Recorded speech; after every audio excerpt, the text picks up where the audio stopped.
Hello, this is Cheryl Lampard. I'm coming a little bit early for Knitter Matters in the hope that everything checks out and you can hear me and see me okay. We are a little early, so I just want to test that everything's okay. If you can see me okay, just let me know. Somebody's given me the thumbs up, that's wonderful. So I hope you're all well in Facebook land and that you're enjoying nice weather. It's turning very autumnal here in Pennsylvania, which is lovely. The trees are going the most beautiful colours. I'm in my studio. It's virtually finished off. I can't really move the camera around to show you, but I will do a proper tour one day. But you can see behind me all my sort of knitting memorabilia and things, and from time to time I add new things. I've just added, I think, over my right shoulder a Barbie knit kit that I found in a little vintage knit store, which I was very pleased to have. So every now and then you'll see new things pop up behind me, as well as some old favourites. Prue, the alpaca, is behind me, just out of sight. It's past her bedtime now, so she's tucked up. But my other little sheepy ornaments are all there behind me, wide awake. And let me see, are we at 7 o'clock yet? We are, so I will start. Anyway, welcome indeed to Knitter Matters. This is season 3, episode 14. Thank you so much for joining me, whether you're watching live or the replays later. I'm delighted that you're here. I'm Cheryl Lampard. I'm an image consultant, a fibre artist, a knitting educator, a craft yarn council certified instructor, and I used to be a yarn store owner. And one of the great joys of being a yarn store owner is that I got to teach people how to knit. I loved doing that then, and I love doing it now. And I just love knitting, as I know you do. So today's episode of Knitter Matters is all about those pesky ends that we hate weaving in. And it's not surprising that on the knitters' top 10 list for most disliked task, weaving in ends comes up pretty high. And I sympathise with that, because it's one of those tedious little tasks that we really don't want to do because we just want to get onto our project. But it is one of those things that can make or mar the finished look of the knitting. So I wanted to look today at various ways of completing that task, contending with your ends, if you will, because there's no single best way. There's a lot of different ways to weave in the ends. There's no single best way.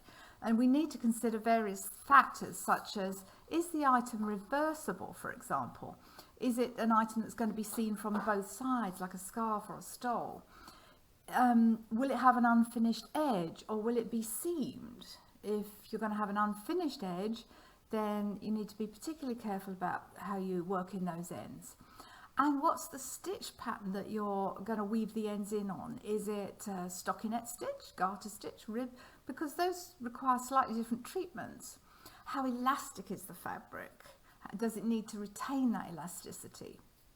And what's the yarn type? Is it a natural or synthetic yarn?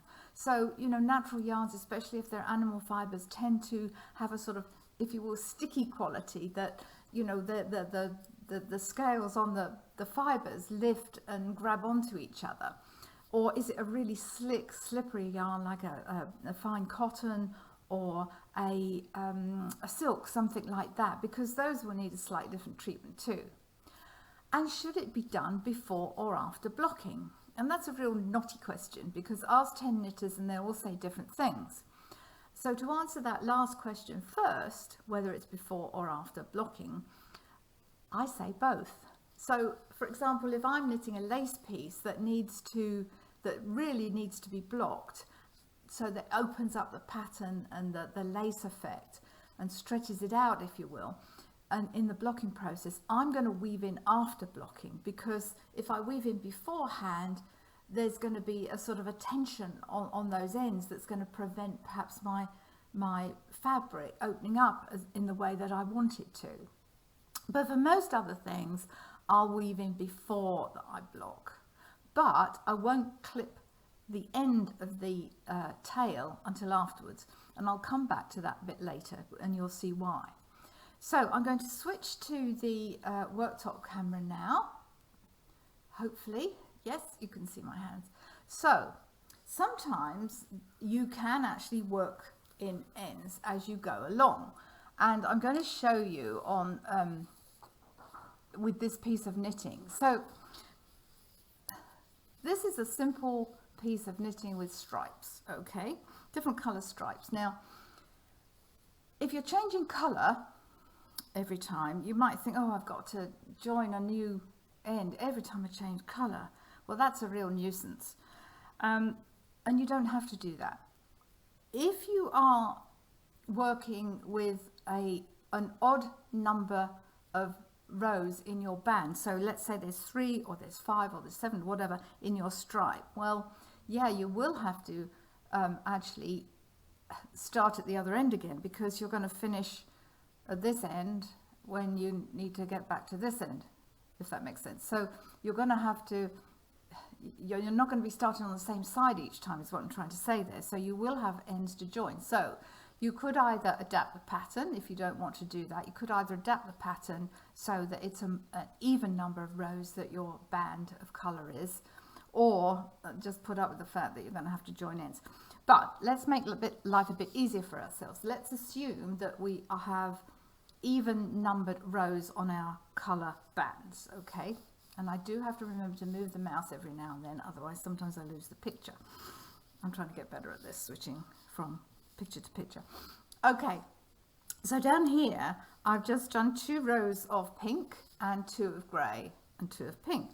Now obviously for that I did not cut and join again. I just run the colour up the side. Perfectly fine. You just have to remember not to pull too hard on that. You don't want to tighten that edge.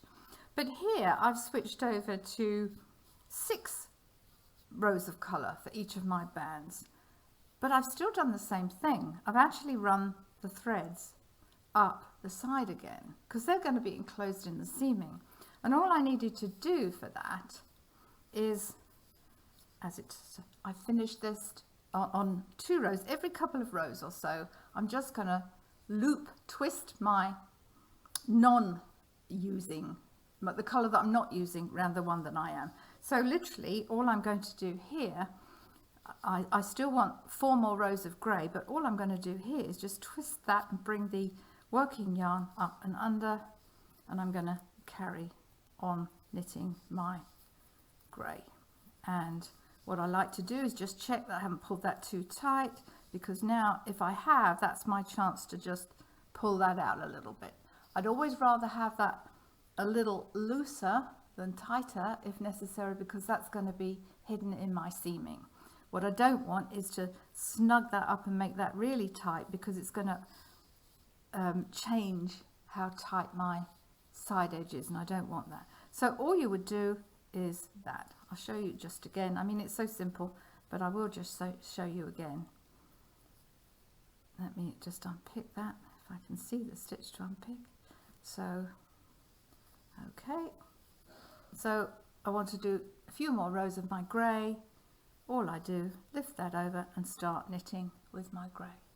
That's all there is to it. And I do that every couple of rows. So if it's an even number of rows in my band, even if I've got 10 rows, whatever it is, as long as I just loop that yarn in that I'm not using every couple of rows, it's going to be fine. Now, another thing that you can do is knit the ends in as you go. So I'm going to just demonstrate on this same piece of yarn. So let's say I do want to start with my pink yarn again, and now I'm going to have a grey yarn behind me. Well, or a grey yarn that I'm not going to need. Now I would put this in the other hand there. So my grey yarn is my yarn. Let me just untangle this and get this on my left side so that you can see better. Oh, rather a long tail there. Okay, so this is my grey yarn is the one that I don't need. I'm going to start knitting with pink, but I don't want the ends. So all I'm going to do is I'm going to kind of lift this over. It's a bit like when we did Armenian knitting earlier on in the season. So I'm kind of looping that as I go. Let's see if I can show you sort of straight on. So I'm kind of lifting that up, catching that there, making sure I don't knit it. Okay, do it again, lift that over that needle, knit my stitch, and then bring that unwanted yarn back again, and so as you can see there, that's looping nicely across there, and I don't have an end. I don't necessarily do it for the whole row. I need to pick up my pink, so let me just show you. Let me just carry on, and then you'll be able to see it better. So I do it maybe sort of an inch across. If it's a really slippery yarn, I'd do a little bit more perhaps, but I'd leave the tail end until I was sure that it was fixed. So from the back you can see that my grey yarn is nicely caught up in those stitches. I often do that, even if I'm joining the same colour. I'll just, if I don't want too many ends, I'll just do that in for the first few stitches. Makes no difference at all to the size of the stitch, okay, because you're not knitting it double, you're just catching it in. It's a really easy and nice fix on that. Okay, I have lost, I just have to get up in 1 second. I've left something over there. Okay.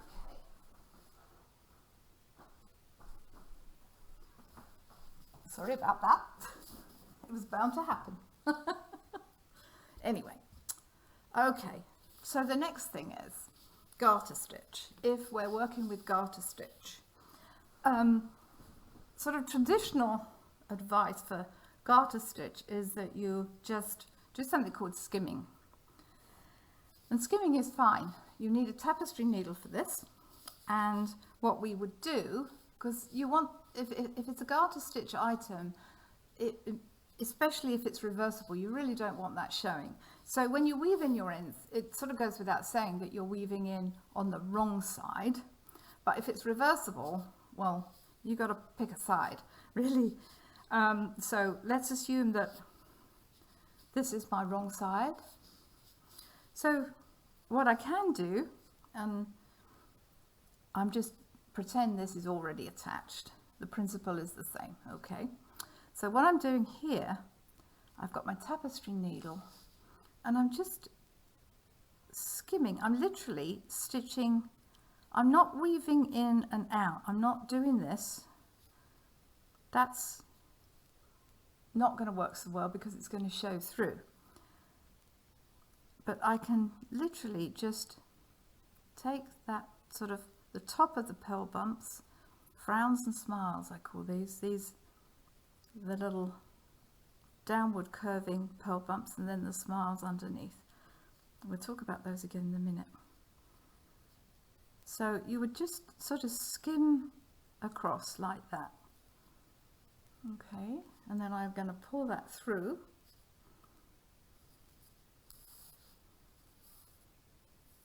I mean, it's not invisible. And then what I can do is go down and skim again the next row down, or the bottom, the smiles, if you will, of that. So let's assume this is my wrong side row. It's not invisible, no, but it's passable. And on the right side, you don't see it at all. Okay, so depending on your pattern, if this was a scarf, I don't think you'd see that. You know, you really wouldn't. But it is a way to do it, and there is on that side. Now, if I wanted to, another thing I could do, I'm so badly prepared today and I shouldn't be. I need to get my scissors out now. Let me just snip this. There's something else I'm going to show you. And one of the things I would suggest is never pull the tail of the yarn to sort of tighten it up. What you actually want to do is pull the knitting to see where your yarn end wants to go and relax it. So back to our garter stitch sample. There's another thing that you can do, and it's because with garter stitch it's knit every side, you have these kind of wider gaps between the purl bumps, and that's the other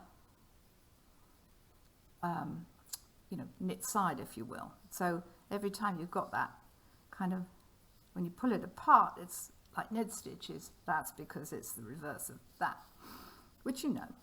Anyway, what you don't want to do with garter stitch, and I do see people saying this, about going diagonally, skimming across diagonally. I never do that with garter stitch, because you've got a big gap between those ribs of purl bumps, and that's going to be seen.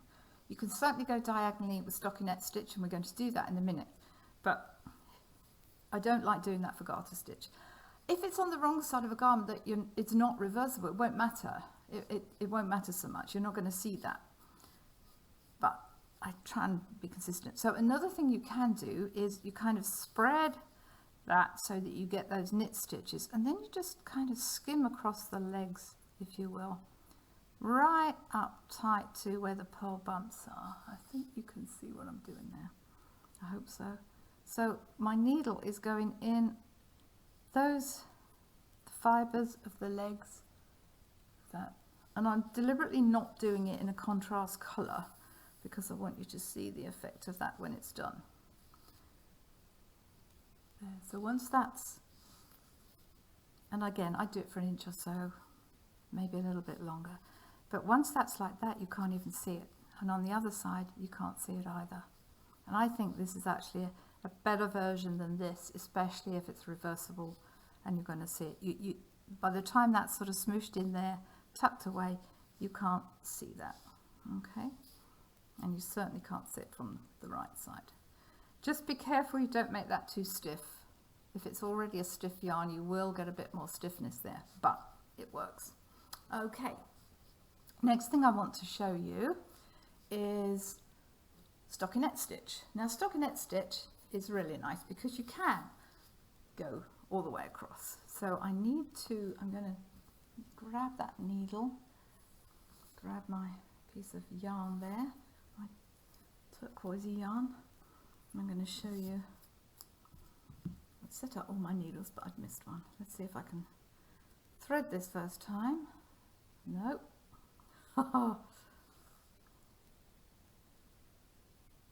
Smallish eye, there we go. Okay, so ignore that for the moment, I'm coming back to that. So one of the things you can do with this is imagine that let's say for example I've had to change, start a new ball of yarn in the middle of the grow. So let's just imagine that. So this is my end that's hanging from here. All I need to do when it's stockinette stitched, now this is something that I can go diagonally across, and I'm not going through the whole thing. I don't want to see that needle on this side.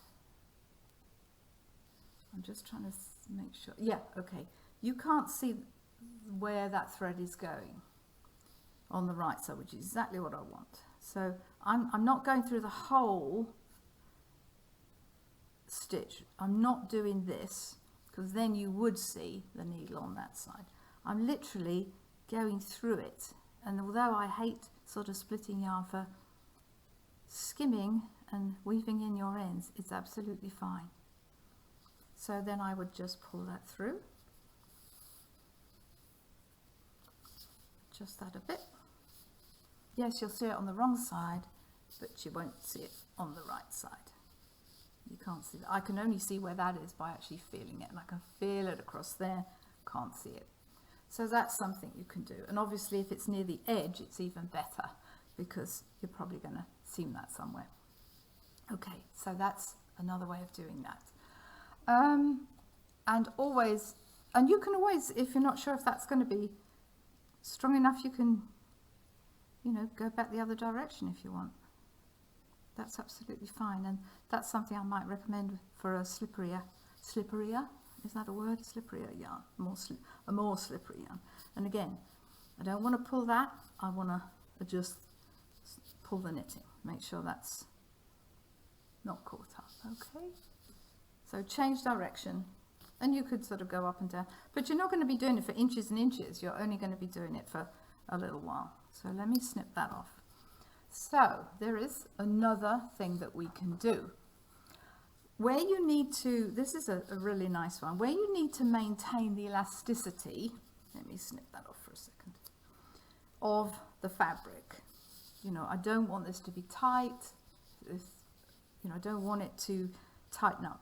You can do, this is a more sort of traditional way of doing it, and often is cited as the most correct way to do it. I do like it. It's virtually invisible, even from the back. So if it is a garment that it might flip open, or it's a cardigan, jacket that you might see the wrong side, this is actually not a bad one to do. And you can't see it from the right side, which is always our aim. So I'm going to actually show you this one in a different colour, because I want you to see the path of it. I've done it here, and I've deliberately left the end so that you can see it. But you're kind of replicating the stitch. It's almost like duplicate stitch, but on the wrong side. So where we would, let's say, this is where our smiles and frowns come in again. The way that purl stitch is, these little loops here, let me see if I can bring it up more. So you know how a purl stitch looks. You've got these sort of little smiles here, and these what I call frowns here. Smiles, frowns. That is the stitch. So the first thing we're going to do, we're just going to go up from a smile into a frown. Okay. And you'll see what I'm doing in a minute. So that's just to start off. So I'm going to pull that up. Then I'm going to follow the path of my, I'm going to start that again. Sorry. I'm going to start with a, I don't know what to do. I'm going to start with a frown and go into a smile. And I'm going diagonally. Okay. Now I'm doing this in a contrast fabric so that you can see it. Now I'm going to go downward, my frown, downward. That's my frown, downward, picking up there and going into the frown below. Okay. And now we're sort of going to replicate this. This is my smile, picking up there, going back. Just doing it very loosely. My frown, picking there, going back into the frown below, if you will. Smile, frown, and you can see what's happening there. We've done duplicate stitch before, but always on the right side. This is a similar idea. And now I'm getting caught up in something I've already done there, but that's okay. Now, so you would go back into the stitch below. There you are. Okay. You can sort of see the pattern of that. The reason that, okay, I should have taken that out before I started doing this, but you can see what I'm doing there. And that's exactly what I've done there, but in the same colour as the knitting. So even though I've used a contrast colour, you can barely see that. So when you're doing the same colour as you're knitting, you're not going to see it at all, okay? So you're just following the line of the stitching, okay? Let me snip that off. That one I do rather like.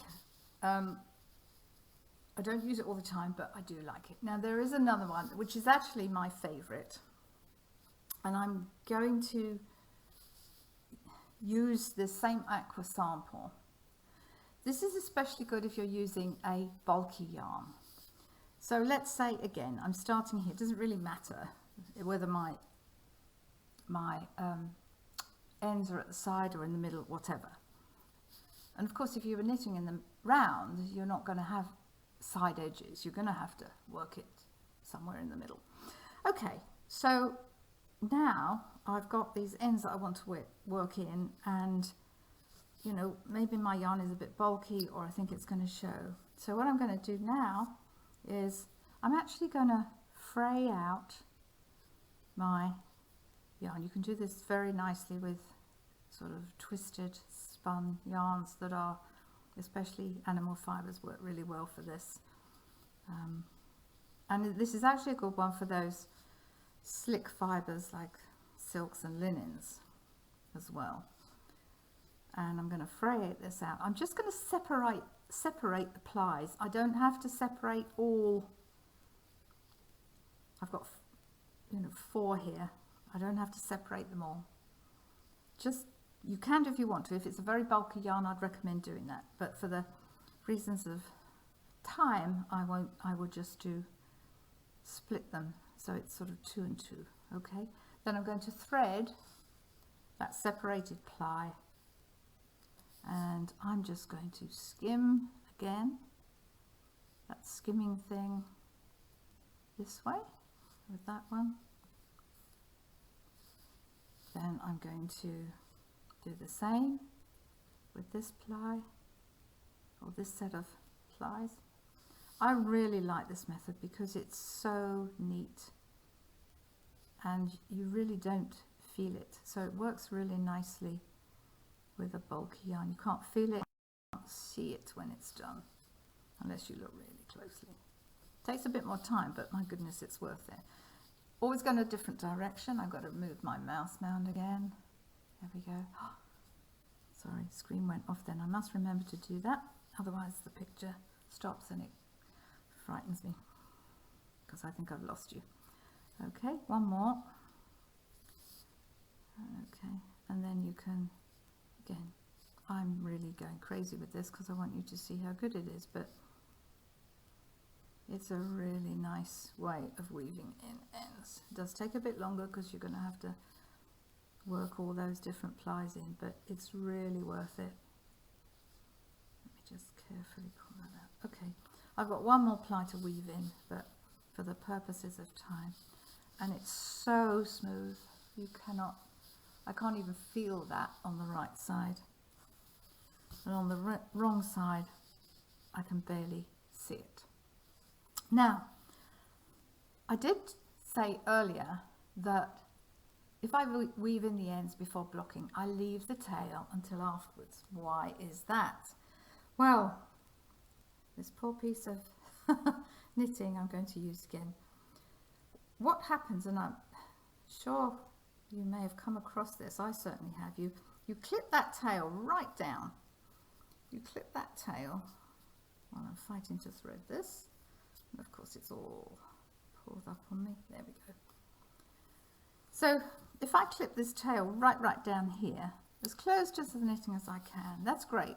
But as soon as I do that, you can see there, that's popped out again. And so I could clip it again, and a bit more movement, and it's going to pop out again. Before I know it, it's kind of worked it back. And of course, it's always going to pop out onto the right side. How many times does that happen? You clip it, and it's perfect.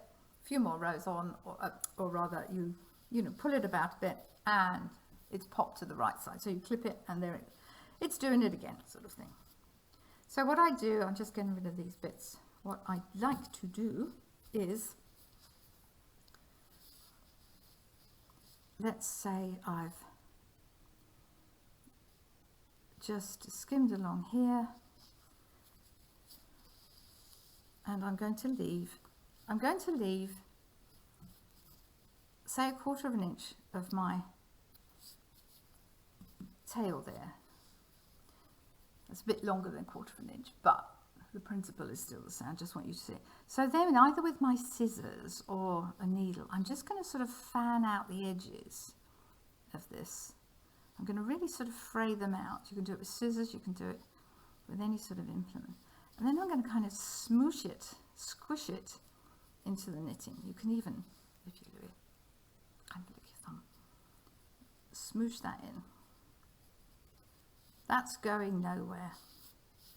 Now, as I said, that's a little bit longer than 1/4 inch because I wanted you to see it, but 1/4 inch is fine, and that's not going to pop out anywhere now. It doesn't matter what I do to that. It's just going to blend in with the knitting. By the time that's been worn or washed a couple of times,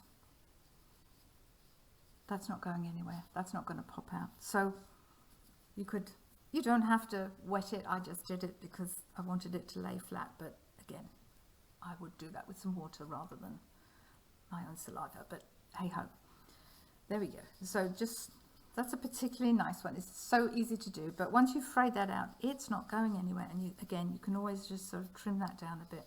But that end is going nowhere. Unlike that one, that I could trim that down again and it's going to pop out. This one really won't. Okay. So, right. What else was I going to say? Right, ribbing. Yes, I wanted to show you what to do with ribbing. Yes, because ribbing requires a slightly different technique because you can't go across. You can't go across because it's going to be seen. What I do with ribbing, especially if it's on the sides, it's easy. All I do here is I just work up. Again, I skim, I choose a column of stitches, if you will. Now remember, you don't want to go too far in because if you're seaming, you're going to be coming a stitch in. So if you go too far in, it's going to show from the seam. But I would usually choose the column that's sort of closest to the edge. And then I'm going to do exactly that same sort of skimming. So I would go up there and then I'd go down the other side. Okay.